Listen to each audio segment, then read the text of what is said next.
नमस्कार, आपण पाहत आहात बहुजन हिताय न्यूज, जनसामान्यांचा बुलंद आवाज।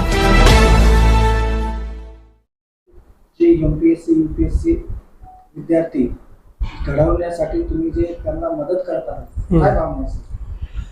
यात काय झालेलं आहे, एक तर आपला चर्मकार समाज हा अतिशय गरीब आहे।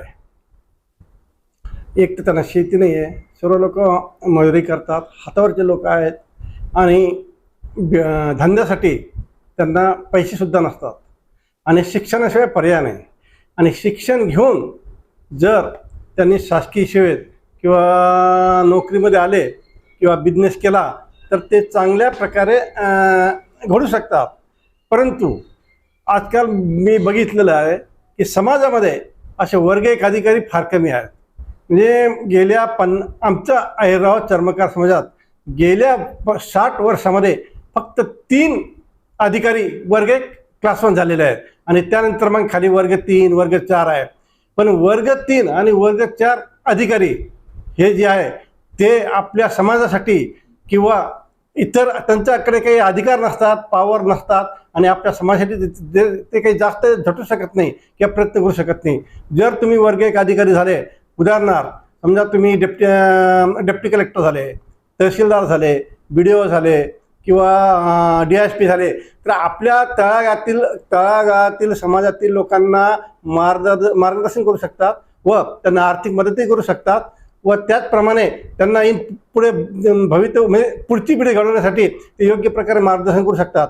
उदाहरणार्थ जर तुम्ही कार्यकारी अभियंता झाले, जर जे वर्ग 3 आणि वर्ग 2 ला काही अधिकार नाही, जर तुम्ही वर्ग 1 अधिकारी झाले, कार्यकारी अभियंता ह्या पदावर गेले, तर तुम्ही जे गोरगरीब आहे, जे सुशिक्षित बेकार अभियंते आहेत किंवा सर्वसामान्य हातावर काम करणारे मजदूर आहेत किंवा फुटकळ गुत्तेदार आहेत, त्यांना तुम्ही 10-20 हजाराची कामं देऊन त्याची उन्नती तुम्ही करू शकतात। तर यासाठी मी असा विचार केला की जवळपास समाजामध्ये सर्वसामान्य सर्व लोक खाऊन पिऊ सुखी आहेत।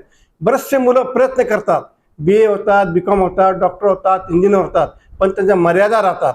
मर्यादा याच्यामुळे राहतात की ते फक्त खाऊन पिऊन सुखी राहतात आणि आई वडिलांना किंवा आपल्या भावांना किंवा बहिणींना त्यांचं लग्नाची जबाबदारी असते किंवा आई वडिलांना समाजाची जबाबदारी असते, घर बांधण्याची जिम्मेदारी असते, परंतु ते इतर लोकांना म्हणजे समाजातील इतर लोकांना मदत करू शकत नाही।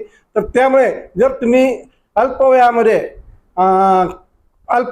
जर तुम्ही वर्ग 1 अधिकारी झालात तर तुम्ही समाजासाठी एक मुलांना घडवू शकतात, त्यांना दिशा देऊ शकतात। सर, भारतीमध्ये आपल्या समाजाचं प्रमाण फारच कमी आहे, तर याविषयी हो बरोबर आहे। तर मी तुम्हाला सांगितलं, गेल्या 60 वर्षामध्ये अहिरराव चर्मकार समाजात फक्त 3 वर्ग 1 अधिकारी झालेले आहे, त्यानंतर कोणी झालेलं नाही आहे। फक्त म्हणजे वर्ग 3 आणि वर्ग 4 झालेले किंवा वर्ग 2 झालेले, पण ते पाहिजे त्या प्रमाणात समाजासाठी वेळ देऊ शकत नाही किंवा त्यांची उन्नती घडवून आणू शकत नाही। जर तुमच्या हातात अधिकार असेल, पॉवर असेल, सत्ता असेल, अधिकार पॉवर सत्तेसाठी तुम्हाला वर्ग 1 अधिकारी होणं गरजेचं आहे।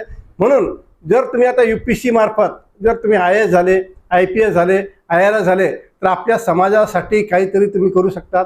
किंवा MPSC मार्फत वर्ग 1 अधिकारी झाले तर इन फ्युचरमध्ये ते डेप्टी कलेक्टर, ॲडिशनल कलेक्टर, कलेक्टरपर्यंत जाऊ शकतात, DSP ते SP पर्यंत जाऊ शकतात, तहसीलदारचं डेप्टी कलेक्टरपर्यंत जाऊ शकतात। म्हणून त्यांना प्रेरणा देण्यासाठी हे मी माझ्या सेवानिवृत्तीतून मला जे काही पैसे मिळालेले त्याच्यासाठी मी हे पैसे राखून ठेवलेले व 2025च्या MPSC मध्ये जे कोणी अहिरराव चर्मकार समाजातील मुलं वर्ग 1 अधिकारी होतील ते आपण एक विशिष्ट मोठा प्रोग्राम घेऊन मी त्यांचा मान सन्मान करणार आहे। सर, आपण समाजासाठी केव्हा कार्यक्रम घेणार असं विद्यार्थ्यांसाठी मदत करण्यासाठी, काय समाजासाठी आपण केव्हा कार्यक्रम घेणार आहे त्याचं आवाहन करण्यासाठी? हे बघा, आता मी तर आवाहन केलेलं आहे। मी 18 वर्षी नोकरीला लागलो, 40 वर्ष नोकरी केली। ज्यावेळेस मी 18 वर्षी नोकरीला वर्ग 3 अधिकारी म्हणून कनिष्ठ अभियंता म्हणून लागलो, मला लक्षात आलं की वर्ग 3 अधिकारी आपण काही करू शकत नाही। म्हणून त्यानंतर मी माझ्या डिप्लोमानंतर पदवी घेतली, त्यानंतर मी पोस्ट ग्रॅज्युएशन ME सिव्हिल केलं, त्यानंतर 2000ला MPSC दिली। असं मी म्हणजे आपण चांगल्या पदावर गेलो तर आपण समाजासाठी काहीतरी करू शकतो। म्हणून खालच्या लेवलवरून वरचं पद मिळवण्यासाठी मी जवळपास वयाच्या 38व्या वर्षापर्यंत कोर्ट मॅटर केलेले आहे आणि लढा दिलेला आहे व त्यात मी यशस्वी झालेलो आहे। आणि त्यानंतर मी लढा दिला म्हणून मी कार्यकारी अभियंता ह्या पदावरून 7 वर्ष सेवा केल्यानंतर निवृत्त झालेलं आहे व माझ्या शेवटच्या कालावधीमध्ये मी भरपूर लोकांना मदत केलेली आहे. त्यात सांगायचं म्हणजे जे गोरगरीब आहेत, बरेचसे विद्यार्थी माझ्याकडे येतात, माझं आले की सर मला फी भरायला पैसे नाही, क्लासेसला पैसे नाही आहे, ट्युशन लावायला पैसे नाही. मी कोणाला त्यांच्या परीनं कोणाला 5,000, कोणाला 10,000, कोणाला 50,000 अशा प्रमाणे आर्थिक मदत आत्तापर्यंत केलेली आहे. परंतु एक लक्षात आलं की हे मुलं मदत केल्यानंतर कुठलं तरी एक पद मिळालं, म्हणजे एक वर्ग 4चं मिळालं किंवा वर्ग 3चं मिळालं, त्यात सॅटिस्फाईड होतात आणि ते पुढचं शिक्षण किंवा पुढचं पद घेण्यासाठी ते पाहिजे त्याप्रमाणे प्रयत्न करत नाही. आज जवळपास आपल्या औरंगाबाद जिल्ह्यामध्ये किंवा मराठवाड्याने 50 ते 60 असे होतकरू विद्यार्थी आहेत की ते काही डॉक्टर झालेले आहे, इंजिनियर झालेले आहे, ते MPSC आणि UPSC तयारी करतात, परंतु त्यांना अशी चालना मिळत नाही. तर मी त्यांना माझ्या फोनद्वारे म्हणा, मेसेजद्वारे म्हणा, प्रत्येक वेळेस त्यांना मी चालना देतोच व हे भर जाहीर आई वडिलांच्या स्मरणात मी जे बक्षीस 2025 ते MPSC आणि UPSC ठेवलेलं आहे, तर त्यामुळे हे भव्य बक्षीस असल्यामुळे यात परत मुलांना प्रेरणा मिळेल व ते जास्तीत जास्त कसोशीने प्रयत्न करून वर्ग 1 अधिकारी होतील ही माझी इच्छा आहे. सर, समाजासाठी तुम्हाला सरकारकडून काय अपेक्षा आहे? यात सरकारकडून अपेक्षा अशी आहे की सरकारने पाहिजे त्याप्रमाणे वसतिगृह चालू केलेले आहे, अभ्यासिका चालू केलेले आहे, लायब्ररी चालू झालेल्या आहेत. याबद्दल माझं दुमत नाही आहे. आज आपण संत तुकाराम हॉस्टेल, मी संत तुकाराम हॉस्टेल औरंगाबादला परंपरा शिकलेलो आहे.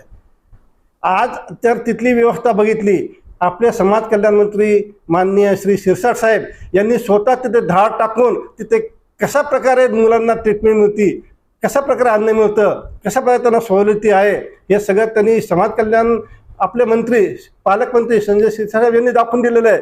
मग जर अशा परिस्थितीमध्ये मुलं कसे शिकणार, कसे? जर त्यांना प्यायला पाणी नाही, आंघोळीला पाणी नाही, लाईट नाही, डास आहे, मच्छर आहे, अस्वच्छता आहे, तर ते काय काम करतील, म्हणजे कशा प्रकारे अभ्यास करतील, कशा प्रकारे कॉलेजला जातील? म्हणजे शासनाने धोरणं वेगवेगळे मागासवर्गीयासाठी राबवलेले आहेत, परंतु त्या शासनाच्या धोरणानुसार त्याची अंमलबजावणी होत नाही. त्यात हे जे आपले अधिकारी असतात यांनी जातीने लक्ष देणं हे फार गरजेचं आहे.